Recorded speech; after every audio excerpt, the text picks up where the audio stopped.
Bismillahirrahmanirrahim. Assalamualaikum warahmatullahi wabarakatuh. Hai teman-teman semua, semoga kalian dalam keadaan sehat ya. Nah, sebelumnya perkenalkan, kami dari kelompok 2 akan menjelaskan tentang 7 materi dari mata kuliah kewirausahaan. Nah, sebelum teman-teman menyimak, perkenalkan anggota dari kelompok 2, yaitu ada saya, Setia Andini, yang kedua ada Rahman Nurlaili, dan yang ketiga ada Yunisa Putri. Nah, buat teman-teman, tonton sampai selesai ya. Selamat menyaksikan. Baik teman-teman, perkenalkan saya Yunisa Putri akan menjelaskan materi yang pertama, yaitu tentang harta dalam Islam. Di sini teman-teman pasti sudah tahu apa itu harta, tapi yang berbeda di sini saya akan menjelaskan tentang harta dalam Islam. Nah, harta dalam bahasa Arab itu disebut dengan al-mal, yang berarti condong atau cenderung. Nah, dalam Islam sendiri kita mengenal harta sebagai sesuatu yang dimiliki Allah. Jadi harta itu hanyalah titipan dari Allah. Kita tidak bisa berpikir bahwa harta itu adalah milik kita, karena semua yang ada di dunia itu adalah milik Allah. Nah, selanjutnya harta dalam Islam itu hanya sebagai alat tukar, bukan untuk mencari keuntungan. Nah, harta dalam Islam itu hanya sebagai alat tukar, sehingga di sini dalam alat tukar kita tidak bisa mencari keuntungan dalam misalnya jual beli. Kita tidak bisa keuntungannya, contohnya seperti riba. Nah, selanjutnya harta itu kita harus bisa memanfaatkannya. Harta bisa kita manfaatkan untuk hal-hal dalam beribadah. Nah, contohnya itu kita bisa sedekah dengan harta tersebut, berinfak, dan lain-lain. Nah, selanjutnya dalam harta yang kita punya itu ada hak milik orang lain. Jadi di sini kita wajib untuk memberikan infak kepada orang lain, atau harta tersebut itu ada hak milik orang lain. Jadi kita wajib untuk memberikan sebagian harta kita kepada orang yang lebih membutuhkan, seperti itu. Nah, itu dia materi dari bab pertama. Nanti akan ada selanjutnya. Oke, baik teman-teman, di sini saya akan melanjutkan materi yang kedua, yaitu bagaimana caranya masuk ke wirausaha. Seperti yang kita tahu, setiap orang pasti menginginkan menjadi wirausahawan. Di sini saya akan menyebutkan beberapa tips menjadi wirausahawan. Cara memasuki wirausaha yang pertama adalah meniru dan mencontoh. Jadi dengan meniru atau mencontoh, kita bisa meniru yang ada di sekitar, yang ada di depan rumah, mana aja. Jadi kita perlu melihat sekitar untuk memasukinya. Selanjutnya contohnya kita ingin berbisnis, kita harus meniru, mencontoh bagaimana kreatifnya seorang entrepreneur. Kita harus mencontoh bagaimana usahanya, ikhtiarnya, kreativitasnya. Silakan kita bisa menginovasinya sendiri. Development, yaitu mengembangkan. Developing atau mengembangkan. Jadi sebagai entrepreneur muda kita bisa melakukan perkembangan setelah kita melakukan peniruan atau mencontoh. Nah, kita bisa mulai untuk mengembangkan usaha, produk atau jasa yang ada. Jadi kita punya pilihan untuk mengembangkan dari sisi yang paling sederhana. Untuk selanjutnya bisa kita kembangkan sendiri. Selanjutnya yaitu yang ketiga, membuat sesuatu yang baru. Dengan kita sudah melihat mencontoh entrepreneur sebelumnya, kita lalu mengembangkan dan kita membuat sesuatu yang baru. Namun ini resikonya besar sekali, karena kita harus mencoba dulu, di akhirnya kita bisa berhasil. Di sini kita mencoba sesuatu yang sebelumnya belum pernah kita lakukan. Namun ketika kita sudah bisa melakukan hal baru tersebut dan itu berhasil, itu akan memberikan resiko yang besar.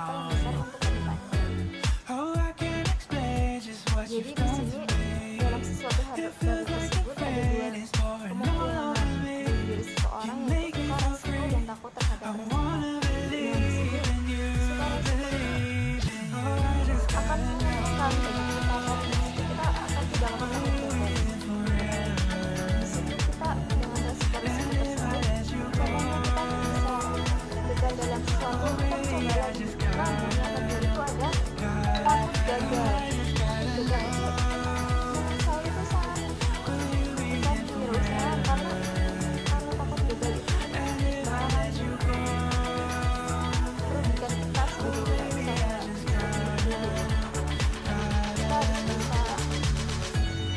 bisa membuat inovasi baru agar kita bisa berwirausaha. Kemudian itu materi yang kedua. Baik teman-teman, saya akan melanjutkan untuk materi yang selanjutnya. Ini sangat menarik ya teman-teman. Jadi di sini saya akan menjelaskan tentang ciri seorang entrepreneur. Sebagai seorang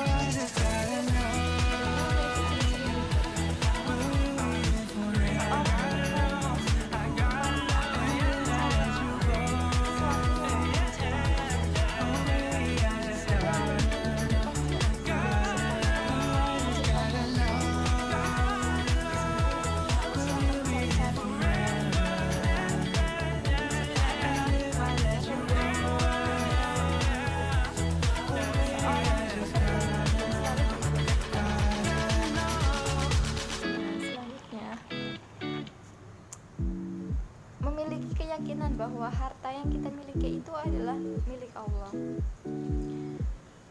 Itu ada juga milik orang lain. Jadi meskipun kita memiliki harta, itu adalah titipan dari Allah dan itu wajib kita berikan kepada orang-orang yang membutuhkan. Kita itu di situ harta itu adalah milik orang lain. Selain itu milik kita.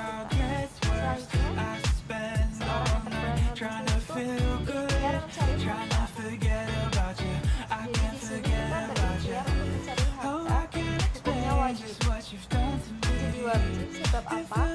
Banyak aspek yang mendorong kita untuk melakukan kewajiban-kewajiban tersebut. Selanjutnya, selalu menciptakan Allah.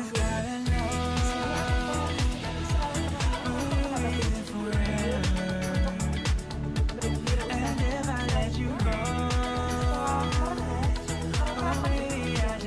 Selanjutnya, mendapati resiko-resiko besar, kita harus tetap berpegang teguh terhadap ide kita. Jadi kita harus tetap optimis tentang usaha kita. Selanjutnya, selalu berpikir positif bahwa ide kita pasti berhasil. Intinya, dalam berusaha itu akan berorientasi pada hasil. Yang siap dengan hasil, kita harus berusaha dulu, kemudian kita akan mendapatkan hasil yang terbaik. Begitu dari saya. Selanjutnya saya akan menjelaskan materi keempat mengenai bagaimana sih cara menjadi wirausahawan yang handal. Jadi bagaimana perencanaan dari awal, kemudian strategi dalam pelaksanaan dan strategi evaluasi. Jadi sebelum kita melakukan perencanaan, kita sudah menentukan terlebih dahulu peluang usaha yang ada. Kita harus mengetahui bahwa peluang usaha itu sumbernya adalah kebutuhan. Kebutuhan apa? Yaitu kebutuhan individu. Individu itu maksudnya adalah diri kita sendiri. Individu yang ada di masyarakat juga, atau kumpulan dari masyarakat atau konsumen. Nah, oleh sebab itu, agar kita mampu membaca peluang tersebut, maka kita harus bisa membaca apa yang menjadi kebutuhan individu dan apa yang menjadi kebutuhan masyarakat. Nah, oleh sebab itu, memahami kebutuhan masyarakat dibutuhkan diagnosa. Jadi kita mendiagnosa terhadap lingkungan terkecil yang ada di dalam lingkungan kita, baik secara parsial maupun keseluruhan. Dan yang perlu diperhatikan juga adalah lingkungan usaha kita. Karena itu penting. Jadi dalam melakukan perencanaan kita bisa melihat dari sisi pendekatan outside in dan juga inside out. Ya, jadi di sini ada dua pendekatan, yaitu outside in, di mana pendekatan dari luar ke dalam, bahwa keberhasilan itu akan dapat diraih dengan cara kita membuat atau menciptakan kebutuhan. Kemudian yang kedua yaitu inside out atau dari dalam keluar, bahwa keberhasilan akan tetap diambil ketika kebutuhan pada saat itu bisa kita baca. Kemudian kita lanjut ke materi berikutnya, yaitu materi kelima mengenai proses pemasaran meningkatkan penjualan. Jadi bagaimana sih proses pemasaran itu bisa meningkatkan penjualan kita? Nah, jadi pemasaran merupakan kegiatan memproduksi, mendistribusikan, dan juga menawarkan kepada konsumen. Nah, seseorang yang masuk ke salah satu toko modern pasti akan menawarkan produk lainnya. Jadi bagaimana seorang karyawan toko, kemudian bagaimana seorang SDM yang ada di perusahaan tersebut itu bisa merubah sikap orang terhadap pembelian. Contohnya, jika orang membeli satu produk, pasti sikap si penjual itu atau orang yang mempromosikan itu tidak cukup dibeli hanya satu produk atau satu barang saja. Pasti dia akan menawarkan kembali kepada si pembeli atau konsumen tersebut untuk mau membeli tidak hanya satu barang, tetapi bisa 2, 3, 4, dan seterusnya. Kemudian konsep pemasaran seperti inilah yang akan mampu meningkatkan penjualan. Nah, itu artinya semua bentuk pemasaran itu berasal dari SDM-nya sendiri. Bagaimana mereka itu bisa ditingkatkan kualitas kecerdasannya dan konstruk berpikirnya. Nah, sebenarnya untuk meningkatkan penjualan kita juga harus meningkatkan komunikasi antar karyawan. Nah, terdapat sistem untuk meningkatkan hal tersebut. Sistemnya adalah pendidikan dan juga pelatihan. Nah, jadi kita perlu adakan pendidikan dan pelatihan. Kemudian juga ada checklist, juga kemudian memberi penghargaan bagi karyawan yang bisa menjual produk lebih dari atau lebih bahkan di beberapa perusahaan lain, lalu justru memberikan tulisan terhadap karyawan untuk menyampaikan produk-produk lain seperti atau kepada konsumen. Seperti itu. Oke, sekian dari saya, kurang lebihnya mohon maaf. Saya kembalikan ke moderator. Baik teman-teman semua, di sini saya Stiani ini akan menjelaskan tentang materi selanjutnya, yaitu tentang komunikasi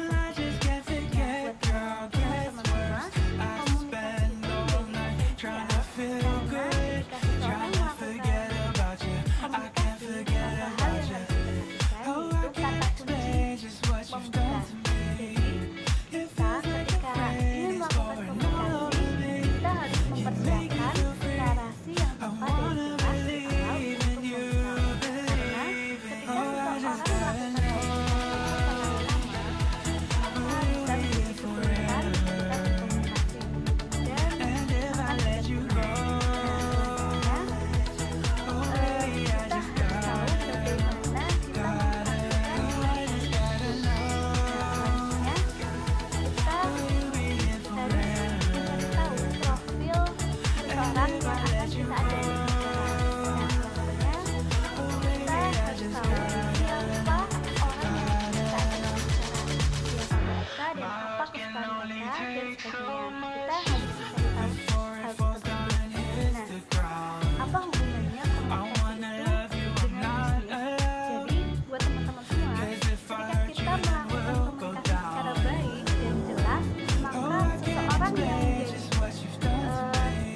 sampaikan, untuk berkomunikasi itu sangat penting dan narasi kita harus disiapkan lebih baik lagi. Nah, seperti itu untuk materi selanjutnya. Baik teman-teman semua, saya akan melanjutkan tentang materi selanjutnya, yaitu tentang manajemen kewirausahaan. Kewirausahaan menurut Islam adalah bagaimana cara kita mencari rezeki dan kebahagiaan di dunia maupun di akhirat. Nah, kita sebagai seorang muslim harus berlandaskan Al-Quran dan hadis untuk pegangan kita untuk menjalankan kewirausahaan tersebut. Nah, hal apapun itu yang dilarang oleh Allah Subhanahu wa Ta'ala itu haram bagi kita untuk dilakukan. Dan alhasil wirausaha yang akan kita lakukan akan menjadi tidak berkah. Jadi untuk berwirausaha menurut Islam harus berlandaskan Al-Quran dan hadis. Nah, selanjutnya ada prinsip-prinsip dalam wirausaha, yaitu ada yang pertama, yaitu wirausaha sebagai integral bagi seorang muslim. Yang kedua, wirausaha adalah wirausaha merupakan khalifah bagi umat Islam, yaitu dengan wirausaha kita belajar bertanggung jawab. Nah, yang ketiga ada untuk selanjutnya wirausaha, bagaimana niat kita. Apabila niat kita dalam berwirausaha itu karena ibadah, maka hal tersebut menjadi baik. Lalu selanjutnya Islam mengajarkan kita untuk berwirausaha. Lalu untuk prinsip selanjutnya adalah wirausaha merupakan kita berwirausaha berpedoman pada Al-Quran dan hadis. Nah, selanjutnya untuk prinsip wirausaha, untuk prinsip kewirausahaan dalam Islam itu berada di dalam ranah ekonomi besar. Dan yang terakhir, prinsip kewirausahaan itu merupakan teladan bagi Nabi Muhammad SAW. Nah, sekian penjelasan dari saya. Terima kasih. Baik teman-teman semua, demikian penjelasan dari materi yang kami sampaikan. Semoga bermanfaat buat teman-teman semua ya. Cukup sekian. Bila ada tutur kata dari kami mohon maaf. Billahi taufiq wal hidayah. Wassalamualaikum warahmatullahi wabarakatuh.